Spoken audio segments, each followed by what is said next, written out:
So hello there, and welcome back to another Night of the Movies podcast. I'm Spy Knight, and in these podcasts I love talking all things movies and TV, and whatever I want, whenever I want. And in today's podcast, I am continuing on with my Shrek film reviews, as I review the first of the Shrek spin-offs, which is Puss in Boots.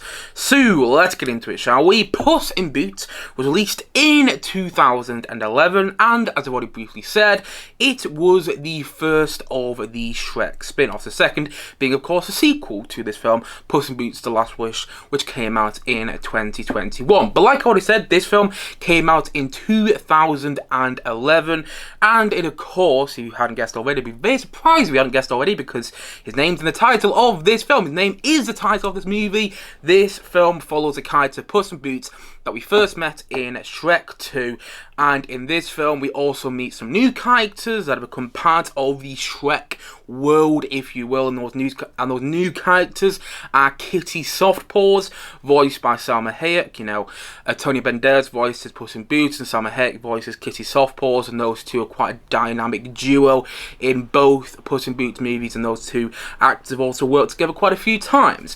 And at the same time, you have Humpty Dumpty in this film as well, voiced by Zach Galifianakis. And I first watched this film a couple of years ago now, well, a few years ago actually, when the second Puss in Boots movie was coming out, because I wanted to see the second Puss in Boots movie at the cinema, but I hadn't seen the first film. So I found that it was on a streaming service. I think it was on Netflix. I watched it on BBC iPlayer last night. I don't know if it's still on Netflix. It probably is. But I checked it out on Netflix, and I was pleasantly surprised by it. I thought it was going to feel like a cash grab, kind of like Shrek Forever After, the fourth Shrek film. I did not expect much from this film, and I'm not saying I got loads from it the first time I watched it, but I had a good time. I remember I sat down to watch this film. I was going to build some Lego, you know, because I thought it was going to be the sort of film you stick on in the background, and I ended up being much more engaged with the film than I expected to be the first time I saw it. But I haven't seen it since then. I haven't seen it for a few years, and I haven't really thought about it much either. But seeing as I'm reviewing the Shrek film, the Shrek franchise on this channel, I thought it was only fair that I review this film as well. And so I decided to re-watch it last night. And after re-watching it for the first time, well, for the second time, here are my thoughts on it. I thought this film was really entertaining and enjoyable to watch, but nothing more. Nothing more. It's entertaining, it's good fun, but that's really all it is, because unlike the first Shrek film, and I'm comparing it because this is the first Puss in Boots movie, so I'm going to compare it to the first Shrek movie. Unlike the first Shrek movie, which this pales in comparison to, the first Shrek movie left me with a lasting impression when I watched it for the first time in a long time, about a month ago now, to the point that I actually rewatched the film last week because of how much it left a lasting impression on me. Like, I wanted to rewatch it straight away after I saw it for the first time in a good long while, about a month ago now, as I've said twice there. But I don't feel that way with Puss in Boots at all. You know, I watched the film less than 12 hours ago now, and I do not feel the need to rewatch it. I'm looking forward more to rewatching Puss in Boots: The Last Wish. It doesn't leave me with a lasting impression. The writing is not nearly as clever and as sharp and as funny as the writing in the first two Shrek movies. One of the main characters is quite annoying, and that main character that I find quite annoying is Humpty Dumpty. It's nothing wrong with Zach Galifianakis who voices him. I actually quite like Zach Galifianakis. I can't pronounce his flipping name, but I actually quite like Zach Galifianakis. I got it right there. I like him, but I don't like the character. The character of Humpty Dumpty is quite annoying, and it's such a weird pairing. The pairing of Humpty Dumpty and Puss in Boots, and I don't think that really works. And yet the film tries to. So much of the film is focused on that pairing, and yeah, I didn't really think it worked, and I didn't like the whole Humpty Dumpty aspect of the film, and I found the twist with his character to be very predictable. I found the twist in the film to be very predictable as a whole, and it's not that funny either. I think one of the big problems with this film is its lack of good comedy. You know, at the end of the day, I said this in my view of Shrek the Third, because I liked that movie, and I think one of the saving graces of that film was that it was funny. I still watch Shrek the Third, and I laugh quite a lot. It's not as funny as the first two Shrek movies, but it's got a lot of great comedy in there.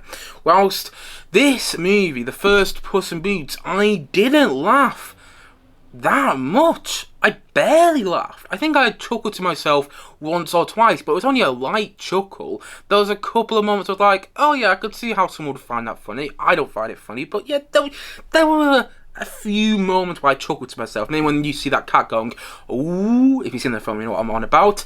But I didn't find the film nearly as funny as it should have been, and I think that's another big problem with it. You know, the films in the Shrek franchise should, at the end of the day, be comedies, and I don't think this is a good comedy. Plus, I think the film aims itself more at a younger audience. You know, clearly the primary audience for the Shrek movies are kids, clearly. But I would argue that with the first two Shrek movies, there's a lot in there which is also aimed at adults. A lot which would probably fly over a child's head, you know, but if you're watching it with a family and your parents there, or if you're an older member of your family is there, they would laugh at the joke and get it. You know, I remember comparing the first Shrek movie to The Simpsons because I felt that way. A lot of the comedy in The Simpsons is aimed at a younger audience, but there's also that bit of comedy, that little comedy, which is aimed at an older audience. And that's one of the reasons I think that the first two Shrek movies in particular are great family films. But I don't think this is a great family film because a lot of it feels more aimed at a younger audience. Sure, you got that little bit which is aimed at an older audience, but not much of it. Not much of it at all. I do feel this film is aimed much more at a younger audience, and because of that, I don't think it has... well, not because of it, but I think one of the fault of aiming this film at a younger audience is that it is little on substance. There isn't much more to the film other than what you get. It's an entertaining film, but unlike the Shrek movies, which have a lot, well, the first two Shrek films, which have a lot of substance to them, this film lacks a lot of substance. And I think it lacks substance in general, and I think that's another big problem with this film. That being said, I had a good time watching it when I rewatched it for the first time for the second time as a whole when I watched it last night. I had a good time watching this film, and I think one of the reasons I had a good time watching this film is because of the dynamic duo of Puss in Boots and Kitty Softpaws. When you see those two characters on screen together, there's this energy, and it's just so engaging to watch. I don't know what it was about that dynamic. I don't know what it is about that dynamic, should I say, but I found it so enchanting. I don't know if that's the right word, but it's a word I'm going to use for this review today. I love the dynamic between Puss in Boots and Kitty Softpaws, and I thought that was actually one of the big reasons this film worked to me, and it does help that those two characters are voiced by Antonio Banderas, you know, who voices Puss in Boots, and Kitty Softpaws is voiced by Sam Hayek, and those two actors work together on films like Desperado, Once Upon a Time in Mexico, I think that's what the name of the film is there. And they have a strong relationship, so hearing those two voice these characters and playing off each other, I think adds another layer to the film, which makes it more enjoyable. Plus, the animation isn't bad. I thought the animation in this film looked better than it did in Shrek Forever After, you know, cause it's that similar sort of animation.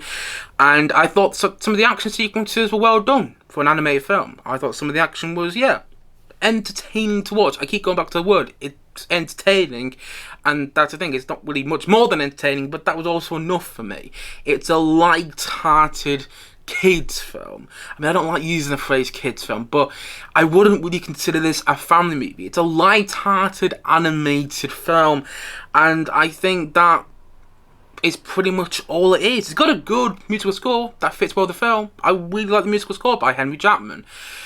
And one last thing, I do think it's better than Shrek Forever After, and this film proves this film proved that there was more story to tell in the world of Shrek with the Shrek characters after Shrek Forever After, because when Shrek Forever After, the fourth Shrek movie, was coming out, I remember it was advertised as Shrek the Final Chapter. I think it even says that on the DVD of that film, the DVD case, and that kind of gives the impression that that's the end of the Shrek story, that's the end of the Shrek franchise. But clearly that wasn't the case, because a year after Shrek Forever After came out, this comes out, and I think this is better than Shrek Forever After, because there's a point to it. You actually learn more about Puss in Boots' backstory, and you see him go on this side adventure, which is, in my opinion, more entertaining than the fourth Shrek film. So I think it's better than the fourth Shrek film, and that's another big plus with this movie for me. But I do think it lacks substance. I don't think it's a particularly clever film. I think it pales in comparison to the first Shrek movie, because it doesn't leave you with a lasting impression. And it feels like the sort of movie that you'd probably, if you were an adult, stick on as a sort of babysitting film, stick on as a film to entertain your kids whilst you did something else around the house. Whilst I do not feel that way the first two Shrek movies. Heck, I don't even feel that way about the third Shrek movie, but that might be a nostalgic thing. Yeah, the first Puss in Boots, it's good fun. And that's pretty much what I'd say about it as a whole. It's good fun, nothing more, nothing less. And so, all in all, I'm going to say that Puss in Boots, I'm going to say that I'm going to give it a 6.5 out of 10. I'm giving it a rating because I enjoyed it, and I would say it's not a 6 out of 10, because films I give a 6 out of 10 are films that don't really work, but I still enjoy them. I do think this works, and I do think it accomplishes what it sets out to do, but it could have been and it should have been so much better. And I think the sequel, without giving my thoughts on it too much, I think the sequel is so much better. It accomplishes a lot more. But the first Puss in Boots, it's not a bad film, and hearing Antonio Banderas play this character it's just wonderful. I think that saves the film as well. Yeah, I liked it. I don't think it's anything special. I think it could have been, So yeah, those are pretty much my thoughts on the first Puss in Boots as a whole. And so, all in all, as what he said, and as I'm going to say once more in this podcast today, Puss in Boots is a 6.5 out of 10 from me.